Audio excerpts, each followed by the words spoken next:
강요되는 박수 아이가? 아, 원래 총무님이 또 뭐 협박을 한 거 아이가, 협박. 응?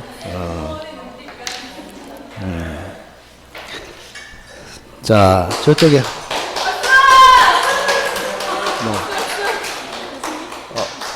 뭐야? 아, 스승이나. 여기 올라와. 올라와. 감사합니다. 받고, 그 울산에서 사진도 찍던데. 빨리 찍으세요, 빨리. 이쪽에 달아드릴까요? 이쪽에 달아드릴게요. 달고 해라고? 달아드릴게요. 네. 이렇게. 불편하시면 잠깐만 포토만 딱 찍고 빼드릴게요. 김치. 악수도 한번 해야지. 자자자.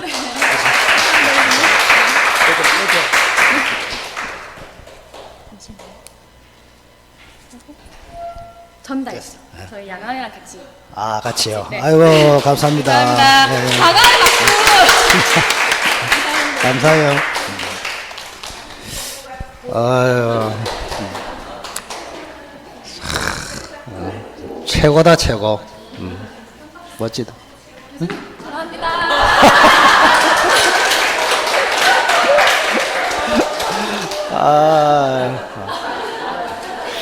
일당백이다. 일당백이라. 하여튼 감사드립니다. 감사드리고, 열심히 해서, 2차는 전략적으로 알아서 잘 하시고, 뭐 1차 정도는 합격시킬 자신이 있습니다. 2차는 제가 관여를 못하기 때문에 사실 그 선생님한테 뭐 부탁을 할 뿐이죠, 그죠? 1차는 하여튼간에 2개 중에서 하나를 70점 꼭 받으시면 된다. 근데 문제는 제가 부담스러워요. 제가 나가는 학원마다 전부 다 민법을 전략 과목으로 잡더라고. 머리가 띵합니다. 좀 더 쉬운 개론을 해라. 그러다 안 돼. 민법이 훨씬 어려워요, 원래. 여러분이 아시다시피 지금 알게 모르게 1, 2월달, 3, 4월달, 5, 6월달 자꾸 수준이 높아지고 있습니다. 그 한 20, 30%씩 높이고 있는데, 이제 5월 말쯤 되면은 수준 높이는 거는 끝나고, 그리고 이제, 6월 말쯤 되면은 그 7월달부터 문제풀이 들어가잖아요. 그래서 지금 계획이 우리 민법은 전국적으로 반드시 특강해야 되는 게 3가지입니다. 기출, 판례, 백선. 백선 등식 그 3개인데, 지금 판례 특강을 7월이 가기 전에 해야 됩니다. 7월이 가기 전에. 좀 울산 같은 데는 지금 이미 3월 달에 확정이 되어 있습니다. 거기는 굉장히 일찍 정합니다. 미리 다 확정을 해가지고 계속 공고를 합니다. 학생들한테. 거기는 6월 17일, 18일, 토일 잡혀 있어요, 벌써. 우리도 적당한 시간을 봐서 7월을 넘기면 조금 늦습니다. 그래서 가급적이면, 남들보다 좀 빨리 하는 게 조금 더 유리해요. 빨리 해가지고 그 자료로 활용을 할 수 있어야 된다고. 그래서 시간을 보고 일단은, 지금 잡아가지고 공고를 좀 하겠는데, 어쨌든 토일이 해도 되고 토일 해도 되는데, 저는 다른 학원은 무조건 토일입니다. 다른 학원은 제가 이래 하겠다 그러면 원장이 꼼짝도 못 합니다.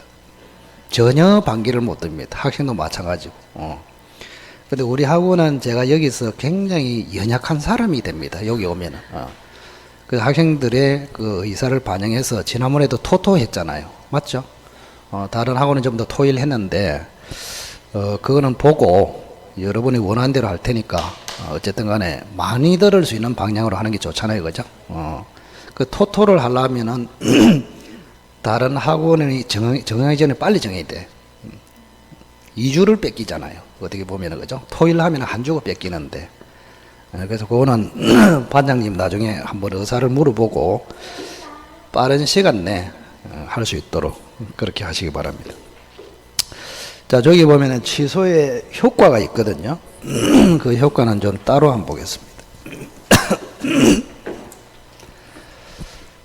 자, 141조 취소의 효과.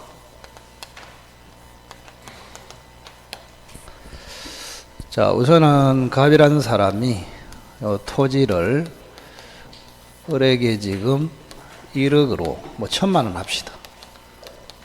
1,000만 원에 매매를 했다.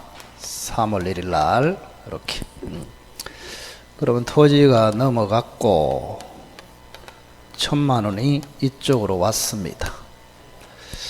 자, 그런데 이게 만약에 미성년자다. 그럼 이제 취소를 할 거 아닙니까?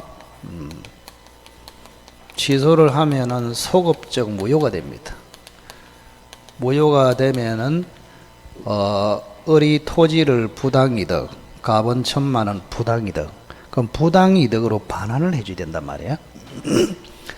그러면 부당이득 반환 범위, 요게 이제 좀 중요합니다. 어떤 범위로 돌려줘야 되느냐? 자, 아무 소리 없으면 선악으로 나눠집니다. 선의 악의에 따라서. 자, 선의는 현재 남아있는 이익, 요것만 돌려주면 됩니다. 현존이익 반환. 그런데 악의는 모든 이익을 반환해야 됩니다. 이렇게. 선악에 따라서. 근데 문제는 자, 토지는 그냥 돌려주면 되잖아요. 이렇게. 토지는 문제가 없어요. 근데 1,000만 원 이거는 갑이 소비를 할 수도 있단 말이에요. 소비. 자, 소비한 내역을 보겠습니다. 만약에 생활 필수품 있잖아요. 그죠? 필요비. 자, 필요비에서 400만 원 써버렸습니다. 두 번째, 유흥비로 200만 원 썼습니다. 이렇게. 그럼 현재 남아있는 게 얼마예요? 계산상으로 400만 원 남아있죠. 그죠? 400만 원 남아있습니다. 그래서 이런 경우에 갑이 돌려주는 그 범위를 책정할 수 있어야 된다고. 자, 우선은 여기 이제 특칙이 하나 있습니다. 특칙. 특칙이 뭐냐? 제한 능력자.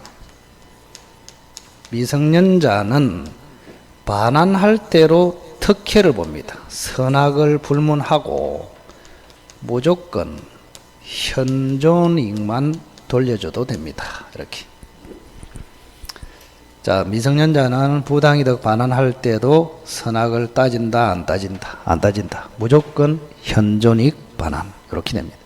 그럼 현존이익이 얼마예요, 지금? 여기 보시니까. 계산할 줄 알아야 됩니다. 현존이익이 얼마일까? 현존이익.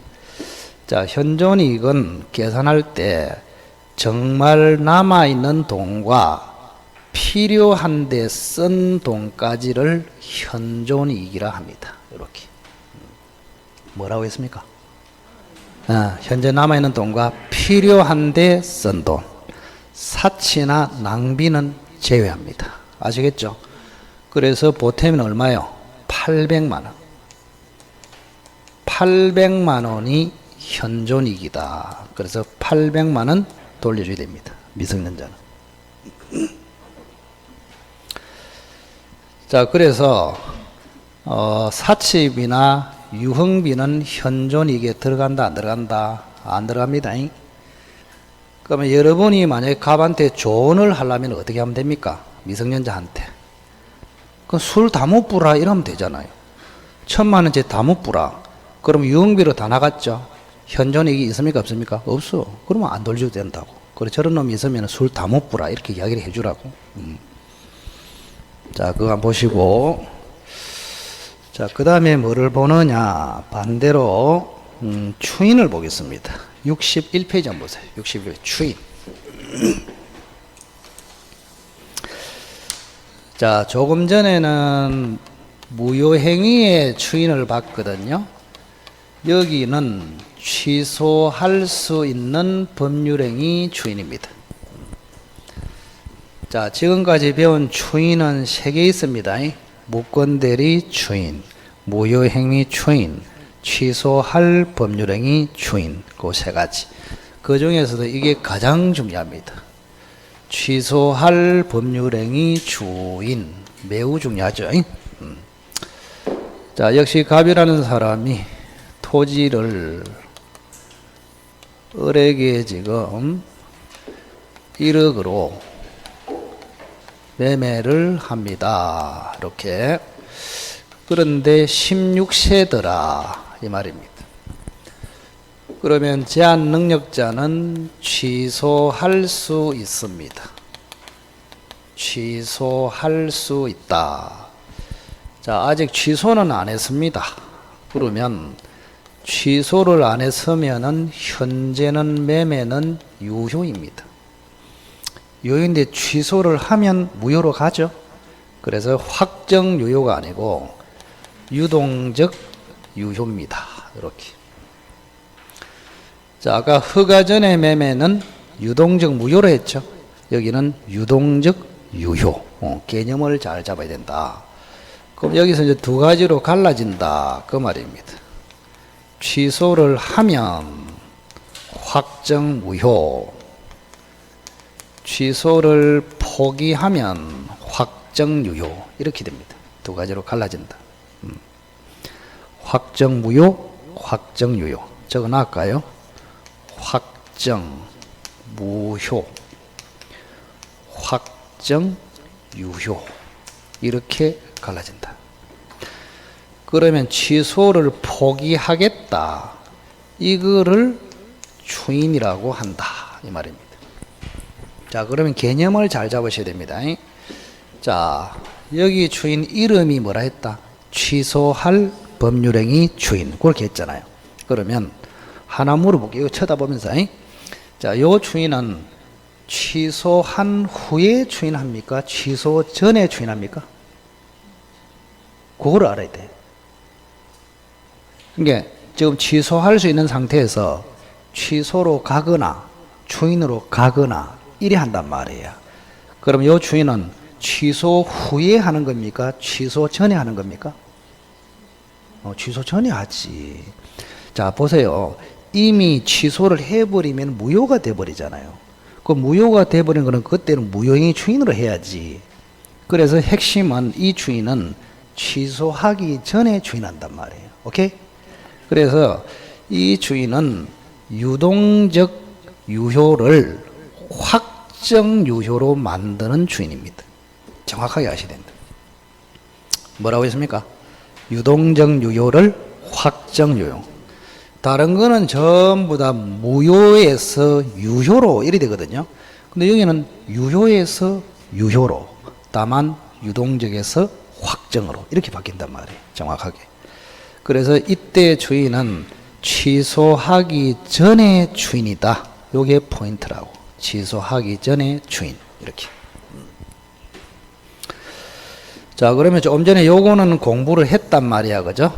140조 취소권자, 142조 상대방, 141조 취소의 효과 이미 했다. 남아있는 거는 추인이다. 그 말입니다. 자, 이 추인도 이제 두 종류가 있습니다.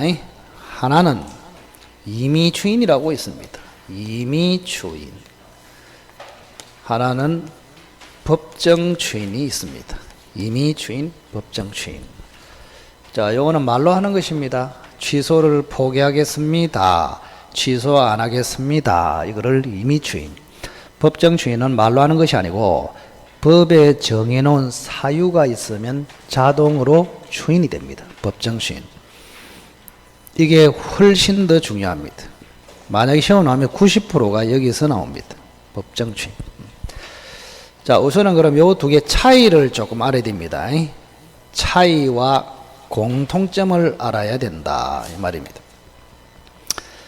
자, 임의 추인은 취소할 수 있음을 알고 해야 됩니다. 이게 가장 중요합니다. 알고.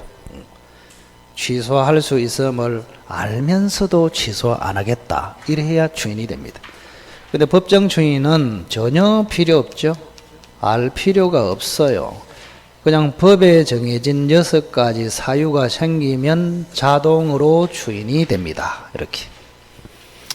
그런데 이거보다 훨씬 중요한 공통사유가 뭐냐? 아무 때나 추인이 되는 것이 아니에요. 아까 무효도 봤잖아. 취소, 원인, 소멸 후에 해야 됩니다. 취소 원인 소멸 후. 무효행위 추인도 무효인 소멸 후, 취소할 수 있는 법률행위 추인도 취소 원인 소멸 후, 취소 원인 종료 후 이렇게 됩니다. 종료 후.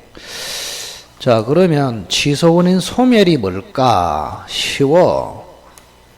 미성년자는 성년자가 된 후, 차고, 사기, 강박은 그 상태에서 벗어난 후 이렇습니다. 그러면 언제 벗어났느냐? 내가 차고했다, 사기당했다, 강박당했다 사실을 알았을 때 벗어난다고 봅니다. 이렇게. 자, 그래 해놓고 법정 추인 사유가 6가지가 있습니다. 6가지. 1번, 2번, 3번, 4번, 5번, 6번 이렇게. 그거 다 외울 필요가 없어요. 61페이지 맨 밑에. 우리는 외우는 거 싫어하잖아. 그 2번하고 5번만 딱 정확하게 외우면 됩니다. 이행 청구, 권리 양도 요 두 개. 자, 요 두 개는 취소권자 갑 쪽에서 할 때만 법정 추인이 됩니다. 두 개. 자, 나머지 네 개는 갑이 해도 법정 추인, 을이 해도 법정 추인. 근데 요 두 개는 반드시 갑이 해야 된다고. 그러면 출제위원회 포인트를 요 2번하고 5번하고 요 개념하고 알고 있으면 무조건 답이 나옵니다. 무조건. 그래서 법정 추인에 관해서 출제가 딱 되면 무조건 이거를 찾아야 돼. 무조건. 그 다음에 이거를 두 번째 찾아야 돼. 이렇게. 이행청구나 권리양도는 취소권자가 해야, 취소원인 소멸 후에 해야 법정 추인이 된다고. 그래서 2번, 5번 취소원인 소멸 요 세 가지만 정확하게 알고 있으면 무조건 답이 나온다. 나머지는 뭐 이행, 그 다음에 경계, 담보 제공, 강제 집행 이런 거 있어요. 이제 그런 것들은 취소권자가 해도 되고 상대방이 해도 됩니다. 크게 문제가 없어요. 자, 그 다음 62페이지 넘어갑니다. 취소권의 단기 소멸. 단기 소멸 그 바로 위에 동그라미 2번 찾았나요? 저거 판례도 시험에 아주 잘 옵니다. 아주 잘 나온다. 자, 그게 핵심이 뭐냐? 아까 여기서 강조했습니다. 자, 앞으로 보세요. 우리가 무효행위 추인하고 취소할 법률행위 추인하고 구분이 되겠느냐 이런 이야기입니다. 자, 무효행위 추인은 무효인 행위를 살리는 거예요. 근데 취소할 법률행위 추인은 이미 무효가 된 것을 살리는 것이 아니고 유동적 유효를 확정 유효로 만드는 것입니다. 아시겠나요? 자, 그러면 만약 시험에 이렇게 나와요. 갑이 이미 취소를 했다. 그때 취소할 법률행위 추인이 된다. 그러면 X라고. 이미 추인이 취소가 되면 무효가 돼버렸잖아요. 그럼 이때는 무효행위 추인으로 살려야지 이걸로는 살릴 수가 없다고. 그래서 이거는 취소 전에 살리는 것이고 무효행위 추인은 취소된 후에 살리는 것이 무효행위 추인이단 말이에요. 그걸 묻고 있다. 그 위에. 그죠? 그럼 이번에 보시면 일단 취소된 이상 이래 됐잖아요. 그러면 취소된 이상이니까 무효가 돼버렸잖아. 무효가 돼버렸기 때문에 취소할 수 있는 법률행위 추인에 의해서는 할 수 없고 무효행위 추인으로서는 추인할 수 있다. 이래 돼 있단 말이에요. 자, 그 정도 보시면 되겠습니다. 자, 단기 소멸을 볼까요? 취소권의 단기 소멸. 자, 146조에 있네. 자, 거기 보면은 요렇게 돼 있습니다. 법률행위 한 날로부터 10년 또는, 그죠? 뭐라고 되어 있습니까? 추인. 추인할 수 있는 날로부터 3년 이렇게 돼 있다 이 말입니다. 자, 우선 취소권의 행사 기간이거든요. 취소권은 형성권입니다. 형성권의 행사 기간을 제척 기간이라고 합니다. 청구권의 행사 기간은 소멸시효 기간, 형성권의 행사 기간은 제척 기간이라 한다. 그래서 10년, 3년은 제척 기간이다. 첫째. 그렇고, 자, 그러면 요 두 개 중에서 하나만 경과하면은 취소권은 소멸해 버려요. 그러면 3년, 10년 요것도 시험에 나왔어. 괄호해 가지고 답이 10년, 3년이야. 그때가 가장 쉽게 출제가 됐다 이 말입니다. 욕 되게 얻어먹었습니다. 출제 위원. 어디 낼 게 없어 숫자 외우라고 내냐. 응? 근데 학생들은 그 당시에 거의 다 맞췄지. 3년, 10년 하도 들어사니까 다 맞췄는데 사실은 이렇게 내면 안 돼요. 민법에서는 가치가 없단 말이에요.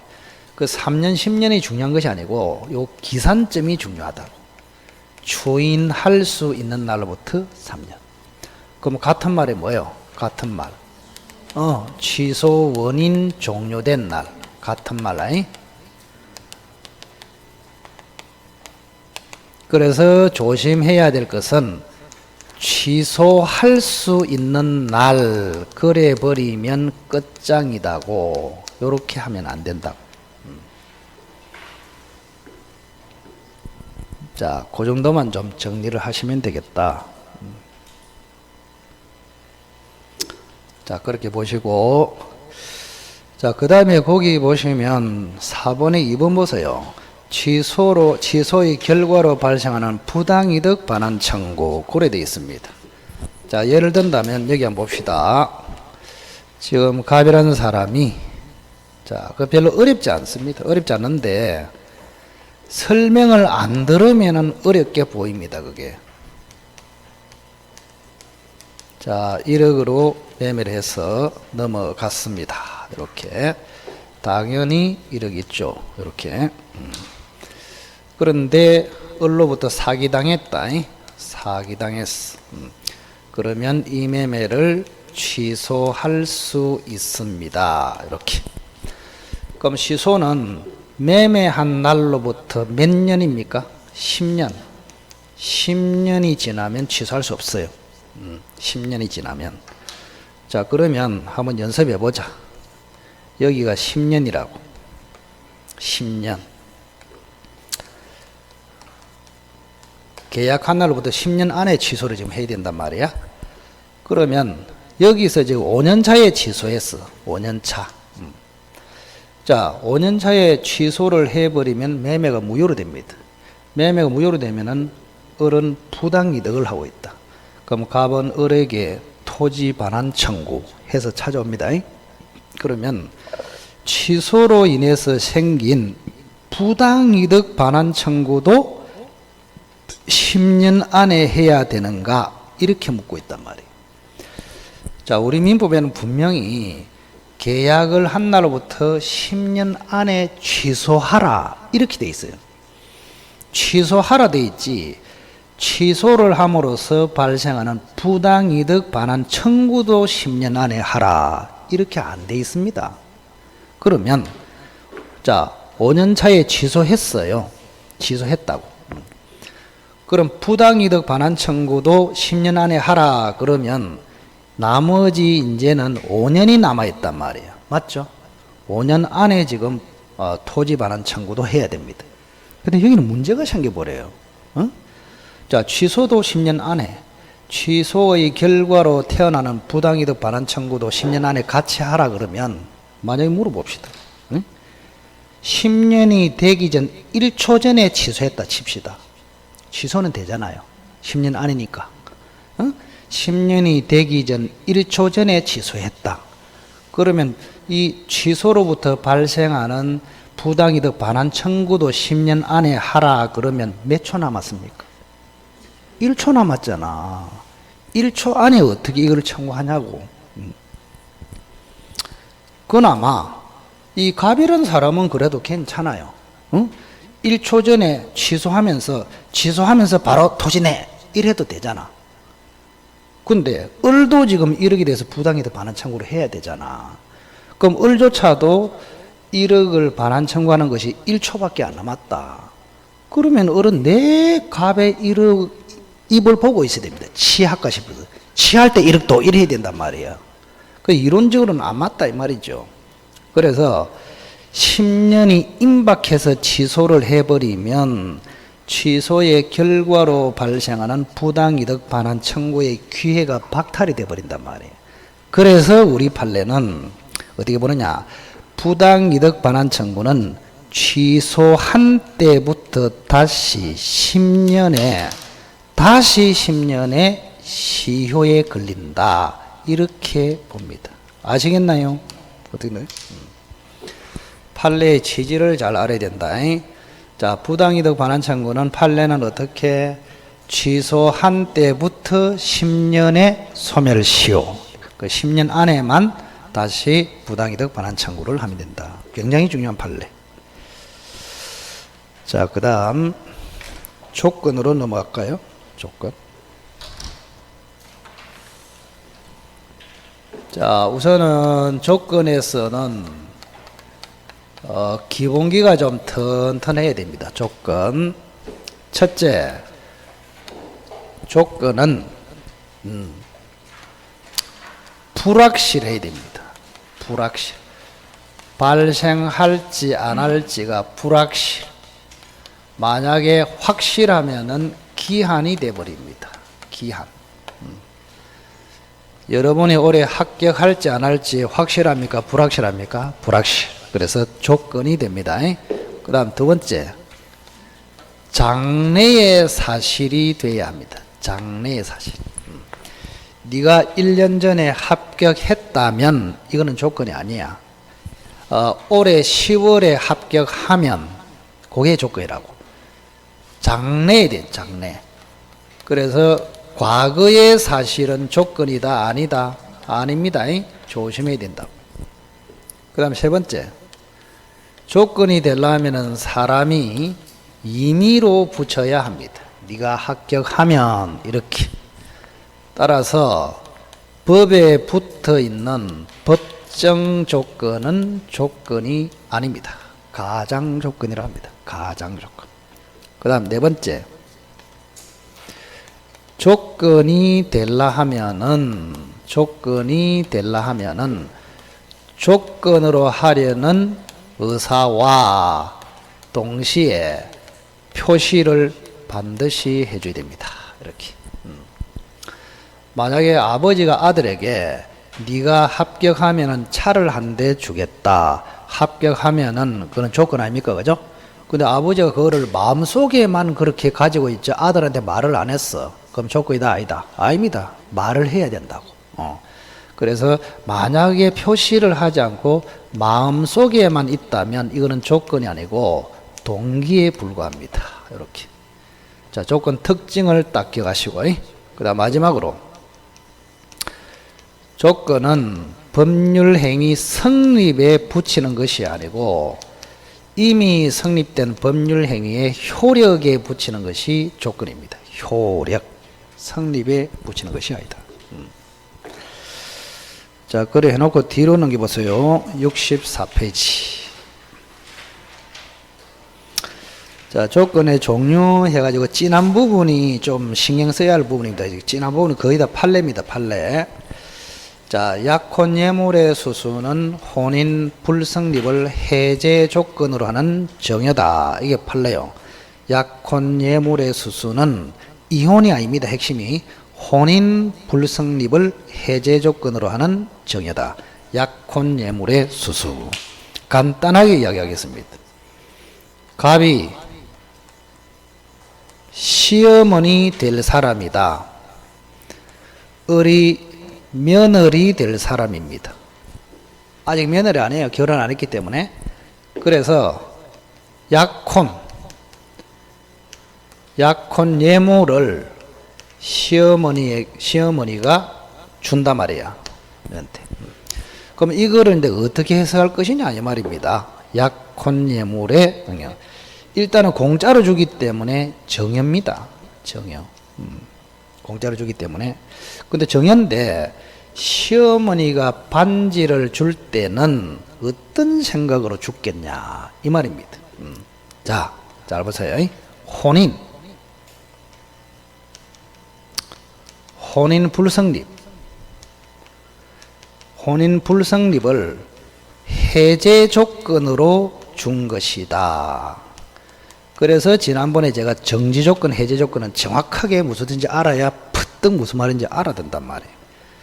자, 우리 판례는 시어머니 될 사람이 며느리 될 사람에게 반지를 준다. 어떻게 해석한다고? 혼인 불성립을 해제 조건으로 정여. 저 무슨 말입니까? 자, 반지를 일단 정여했어. 근데 혼인이 불성립하면은 정여가 무효로 돼서 며느리가 다시 돌려줘야 합니다. 이렇게 해석한다고. 핵심이 요거라고. 혼인 불성립. 그러니까 혼인 성립을 전제로 준 것이단 말이에요. 무슨 말인지 아시겠어요? 혼인 성립이 되면은 며느리 네 것이고 혼인이 깨지면은 다시 해지돼서 돌려달라 이런 뜻으로 해석한다고. 그래서 시험에는 혼인 불성립이 아니고 이혼을 집어넣어 버리면 이거는 틀렸다. 이혼을 조건으로가 아닙니다. 혼인 불성립을 해제 조건으로 이래야지 이혼 해제 조건으로 그러면 틀렸다고. 전혀 다르잖아요. 그러면 예를 들어서 이런 게 있습니다. 이거 보세요. 우리 판례에 따르면 자, 며느리가 시어머니 될 사람이 며느리한테 약혼예물을 줬어. 그럼 혼인을 했어. 성립했죠. 그럼 성립했다면은 영원히 며느리 것입니다. 영원히. 응? 나중에 이혼을 해도 며느리 것이라고. 불성립이 돼야 을이 돌려준단 말이에요. 그런데 혼인이 성립이 되고 난 뒤에 이혼을 하는 것은 영향이 없다고. 그때는 며느리 것이라고. 그래서 며느리가 만약에 요 엄마의 아들이 마음에 안 들어. 근데 10억짜리 반지는 마음에 들어. 그럼 뭐 하면 된단 말입니까? 일단은 혼인을 하고 나중에 꼬셔가지고 이혼해버리면 짓게 된다고. 예? 그렇게 해석이 되잖아요. 자, 그래서 약혼예물의 수수는 혼인을 불성립 이래 해야지 이혼을 이래버리면 X라고. 그게 중요하다. 자, 그 밑에 소유권 유보부 매매 보세요. 소유권 유보 전부 다 중요한 판례입니다. 소유권 유보부 매매. 할부 매매를 그렇게 봅니다. 자, 여기 보실까요? 별로 어렵지 않습니다. 자, 을에게 30개월 할부로 판매를 합니다. 이렇게. 그래서 차가 넘어갔습니다.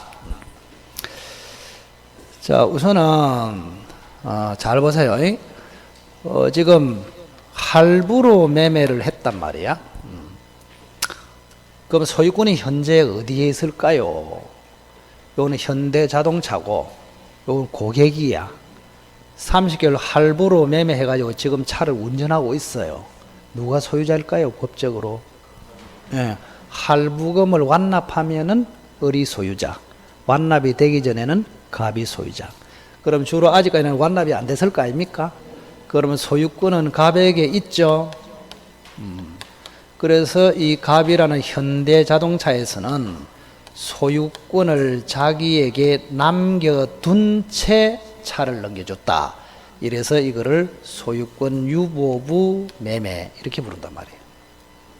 할부 매매를 뭐라 부른다고? 소유권 유보부 매매. 그 어려운 말을 써서 그러지 할부 매매 그렇단 말이야. 할부 매매. 할부 매매. 근데 문제는 이제 시험에는 할부 매매 이렇게 안 낸다고. 법적인 용어로 써버린다고. 소유권 유보부 매매. 그럼 소유권은 언제 넘어갑니까? 자, 완납. 30억 할부금. 잘 보세요. 할부금이 완납이 되면은 소유권이 넘어가죠. 그러면 요 할부금 완납은 매매를 유효로 만듭니까? 무효로 만듭니까? 유효. 그러면 효력을 발생시키는 조건 아닙니까? 그래서 정지 조건이라고. 정지 조건. 가만히 생각해 보면 어렵지 않은데 학생들이 생각을 안 해서 어렵다니까, 이렇게. 그래서 소유권 유부부 매매나 할부 매매는 정지 조건부 매매다, 이렇게 이야기한다고. 해제 조건보다 정지 조건보다 정지 조건부. 그리고 그 밑에는 또 반대입니다. 건축 허가 신청이 불허가 되었을 때는 매매 계약을 무효로 한다, 이렇게 돼 있잖아요. 그죠? 그것도 쉬워. 생각을 해보면 판례를 워낙 제가 줄여놔서 그렇지, 다음에 판례 특강할 때는 다시 조금 확대해서 이야기를 하겠다, 이 말입니다. 자, 우리 토지를 사는데 1억으로 매매를 하는데 목적이 건축이야, 건축. 근데 어른 불안합니다. 건축 허가가 날까 불안해요. 건축을 하려고 토지를 덜렁 샀는데 건축을 못하게 되면 망한 거 아닙니까? 그래서 우리 특약을 합니다. 특약. 건축 불허가. 그거 뭐라 써놨습니까? 그거 읽어보세요. 맨 밑에. 불허가가 되면은 매매는 무효로 한다, 요렇게 특약을 했단 말이야, 이렇게. 맞죠? 자, 그러면 잘 보세요. 불허가가 나면은 무효로 한다, 그 말은 현재는 뭐란 말입니까? 유효다, 이 말이죠. 현재는 유효 아닙니까? 맞죠? 현재는 유효인데 나중에 불허가가 떨어지면은 뭐로 간다고? 무효로 간다고. 요렇게. 그러면 이 불허가는 효력을 발생시킵니까? 소멸시킵니까? 소멸. 그래서 이 불허가는 해제 조건이란 말이에요. 정지 조건이다, 해제 조건이다, 해제 조건이다. 그래서 말을 할 때 갑과 을은 불허가를 해제 조건으로 하여 매매했다, 표현을 이렇게 한다. 생각을 하면은 별로 어렵지 않다. 워낙에 나는 생각하기 싫습니다. 차라리 외우겠습니다. 이러기 때문에 실력이 자꾸 안 나는 것이다. 자, 그렇게 보시고, 그 다음 밑에 가장 조건은 많이 받고, 그 3, 4번은 일단은 외우라 그랬습니다. 3, 4번 외우라 그랬습니다. 뭐를 외우라고 했나요, 그때? 기해무, 부정무. 기해무, 부정무. 어떤 사람은 그거 잘 외우고 있더라고. 근데 그게 무슨 말이고 하니까 니 같으면 알겠나, 이래서 하더라. 자, 어떻게 외우라고? 기성 조건이, 그죠? 해제 조건하고 결합되면은 무효, 그죠? 불능 조건이 정지 조건하고 결합되면 무효. 요렇게. 요걸 외우라고. 기해무, 부정무. 거꾸로 해기무, 정불무 이래도 되는데, 또 어떤 사람은 이렇게 외우고 있다가 해제를 앞에 내놔면은 이리 된다. 같잖아요, 내나. 그죠? 기해무, 부정무. 그 반대는 뭐요? 기, 정, 유, 불, 해, 유. 이렇게 된다고. 그 정도 기억하시면 되겠습니다. 다른 거는 뭐 별 필요가 없고. 그 다음 65페이지 보시면 6번의 조건부 법률 행위의 효력, 그렇게 되어 있네요. 그 양과를 2번에 보세요. 조건 성부가 확정된 이후에 비소급표다. 비소급표.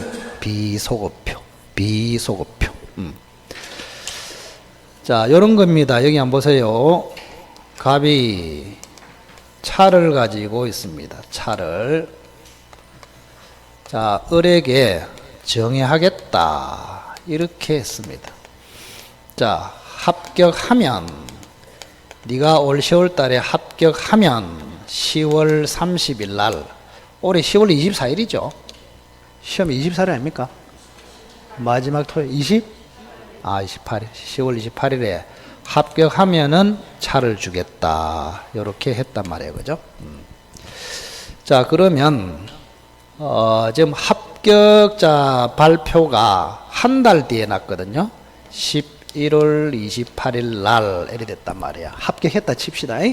그럼 합격했다는 것을 조건이 성취되었다 이렇게 됩니다. 그러면 합격하면은 요거는 정여의 효력을 생기게 하죠. 그래서 이거를 뭐라 한다? 정지조건이라 합니다. 정지조건. 효력을 소멸시키면 해제조건, 발생시키면 정지조건이라 합니다. 정지조건. 그러면 자 보세요. 합격했다 그 말은 조건이 성취됐단 말이에요. 그러면 이 정여가 뭐로 된다고? 유효로 된다고. 유효. 효력이 생긴다고. 언제부터 생길까요? 3월 1일부터 생길까요? 아니면 10월 28일부터 생길까요? 10월 28일. 이거를 우리는 비소급표라 한다고. 비소급표. 기한도 마찬가지. 그래서 조건이 성취되면은 처음부터 효력이 생기는 것이 아니고 성취한 때부터 효력이 생긴다. 그걸 뭐라고? 비소급표. 기한도 마찬가지입니다. 기한도 마찬가지다. 자, 그래서 조건 성취도 비소급표, 기한 도래도 비소급표. 근데 조건은 특약으로서 우리는 3월 1일부터, 즉 소급표를 인정할 수 있습니다. 특약을 해가지고. 그러나 기한은 아무리 특약을 해도 소급표를 인정할 수 없다. 자, 정지 조건은 효력을 발생시키는 조건, 해제 조건은 효력을 소멸시키는 조건. 그렇습니다. 해제 조건 한번 해볼까요? 잘 들어보세요. 이거는 정지 조건입니다. 아버지가 아들에게 네가 합격하면은 차를 줄게 이렇게 됐습니다. 그러면 합격하기 전에는 아직까지 효력이 없습니다. 합격하면은 그때부터 효력이 생깁니다. 맞죠? 그럼 합격은 효력을 생기게 하는 조건이죠. 그걸 뭐라고? 정지 조건. 됐고. 그 다음 두 번째. 자, 아버지가 성격이 화끈합니다. 자기 아들을 보고 차를 정여를 해. 3월 1일 날. 차도 아예 넘겨줘 버렸어. 아들아 타라 하면서. 타라. 넘겨줬어. 화끈해. 그런데 네가 만약에 불합격하면은 차를 반환해라. 이랬단 말이에요. 자, 그러면 이미 차를 넘겨줬기 때문에 정여는 효력이 생깁니다. 맞죠? 그런데 불합격하면은 어떻게 될까요? 불합격하면은 정여는 무효로 돼서 어른 돌려줘야 돼요. 그때는 효력이 없어집니다. 그럼 이때 그러면 불합격은 뭐다? 해제 조건이라고. 정여를 해제해서 무효로 만들어버린다. 그런 뜻입니다. 그래서 정지 조건은 효력을 발생시키는 조건, 해제 조건은 효력을 소멸시키는 조건. 이렇게 불러줍니다. 간단하게. 자, 그 다음에 오른쪽에 보면 입증 책임, 그것도 시험에 잘 나와요. 입증 책임. 7번에 입증 책임. 찾았나요? 입증 책임. 자, 여기 잠시 한번 봅시다. 거기까지만 보고. 지금 여기 한번 봅시다. 이거는 아버지라고 봅시다. 아버지. 요거는 아들입니다. 아들. 자, 아버지는 분명히 합격하면은 차를 주겠다 했는데 아들이 귀가 먹었는지 합격과 상관없이 주겠다고 들었습니다. 그래서 3월 2일 날 다음 날 재판이 붙었습니다. 이렇게 재판. 항상 법은 재판을 전제로 합니다. 그러면 아버지는 네가 합격해야 내 차 주겠다. 아들은 무슨 소리요? 바로 준다 해놓고 지금 주시오. 이렇게 지금 재판에서 붙었단 말이에요. 자, 그러면 여기 잘 보세요. 잘 보시기 바랍니다. 그러면 아버지는 지금 기준이 3월 2일이다. 그게 제일 중요합니다. 이건 앞으로 일어날 일이고 요거 3월 2일이 기준이야. 그러면 하나 물어볼게요. 잘 보십시오. 자, 정지 조건이 붙어 있다. 요거는 아들이 주장할까요? 아버지가 주장할까요? 아버지가 주장하지. 아들은 이거 들은 적이 없다. 바로 주시오. 아버지는 아니다. 합격해야 준다. 그래서 합격하면은 요 정지 조건이 붙어 있다. 그거는 아버지가 주장합니다. 이렇게. 주장하는 사람이 항상 입증합니다. 이렇게. 그러면 합격했다고는 누가 주장합니까? 아들이. 합격했다. 아들이 주장하기 때문에 아들이 입증해야 됩니다. 자, 그러면 항상 표현이 중요한데 시험에서는 갑이 입증한다, 을이 입증한다 이래 나와주면 좋지. 그렇게 잘 안 낸단 말이에요. 옛날에는 10년 전에 그래 냈어. 지금 그거 가지고는 다 맞춰버린다, 학생들이. 그러면 지금 10만 명이 합격한단 말이에요. 그러면 안 되지, 지금은. 그죠? 그럼 이 갑을 뭐라 할까? 이 말입니다. 갑을 3월 2일이 기준이랬습니다. 3월 2일 재판하고 있어요. 그럼 아버지는 3월 2일 날 바로 정여의 효력이 생기니까 내가 줘야 됩니다. 이리 주장합니까? 아니죠. 아버지는 합격해야 효력이 생긴다. 이리 주장하고 있잖아요. 아들은 바로 생긴다. 자, 그러면 아버지는 3월 2일 날 효력이 생긴다고 주장합니까? 아직 안 생긴다고 주장합니까? 안 생긴다고. 그래서 이 아버지를 효력 발생을 다투는 자 이렇게 부른단 말이에요. 요렇게 시험에 낸다고. 아버지를 뭘 한다고? 효력 발생을 다투는 자. 민법이 이래서 어렵습니다. 그냥 갑이 입증한다 이렇게 보면 간단한데 이렇게 내버린다고. 그리고 판사들이 제일 좋아하는 단어가 다투냐 안 다투냐 이거예요. 전부 다. 니 다툽니까? 안 다툽니까? 다툰다 그러면 판사가 미워하고 안 다툰다 그러면 판사가 좋아합니다. 왜? 안 다투면 거기서 재판이 끝나쁘거든. 판사는 집에서 자도 돼. 계속 저기 택배인 게 다툽니다 하면 판사가 얼굴이 벌개집니다. 저기. 응? 자, 그래서 아버지는 효력 발생을 다투는 자. 그럼 어른요. 3월 2일 날 효력이 생긴다고 주장하고 있죠. 그래서 이 사람은 효력 발생 주장자 이렇게 부른단 말이에요. 이게 중요하다고. 자, 결론적으로 자 보세요. 정지 조건이 붙어 있다는 사실은 효력 발생을 다투는 자 갑이 입증. 조건이 성취됐다는 사실은 효력 발생 주장자 을이 입증. 이렇게 된단 말이에요. 정확하게. 그 부분이 어려우면서 시험에 굉장히 잘 옵니다. 자, 그 다음에 그 7번에 동그라미 3번 옆에다가는 별표 4개를 딱 쓰시고, 그거는 어렵습니다. 그래서 좀 이따가 하도록 하겠습니다.